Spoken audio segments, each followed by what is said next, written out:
নমস্কার জানাচ্ছি সকল দর্শক বন্ধুদের। একটা অসাধারণ টোটকা আজকে আপনাদেরকে জানাবো। সেটি হচ্ছে, ধরুন আপনারা একাকিত্ব ভুগছেন বা একা ঘরে থাকেন, আপনাদের ভয় লাগে, আতঙ্ক লাগে, রাত ভিতরে হয়তো আপনাদের হঠাৎ করে ঘুম ভেঙে যায়, বাচ্চা কাচ্চা থাকলে বাড়িতে হয়তো কেঁদে ওঠে। এরকম যদি সমস্যার সম্মুখীন হয়ে থাকেন, সেই ক্ষেত্রে একটি ছোট কাজ আপনারা অবশ্যই করবেন। কারণ জেনে রাখবেন, এইসব খারাপ জিনিসগুলো কিন্তু হয় আশেপাশে আপনাদের অদৃশ্য কিছু যদি থাকে বা আপনাদের বাস্তুর যদি প্রবলেম হয়ে থাকে, সেই ক্ষেত্রে কিন্তু এই জিনিসগুলো হয়।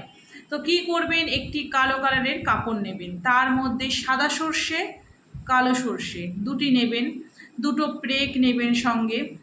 আপনারা তার সাথে নেবেন সাদা চন্দন, তিনটি বেলপাতা, নিখুঁত বেলপাতা নেবেন, আর কর্পূর সঙ্গে 4-5টা কর্পূর দিয়ে ভালো করে গিঁট মারবেন।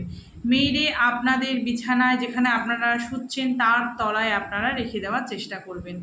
21 দিন অন্তর অন্তর সেটিকে পরিবর্তন করবেন, পরিবর্তন করে আবার নতুন করে সেটি রাখবেন। দেখবেন আপনাদের যতটা পরিমাণ জিনিসগুলো ডিস্টার্ব হচ্ছে অনেক অংশে কমে যাবে। এটা করুন, নিশ্চয়ই উপকার পাবেন। জয় মাতা।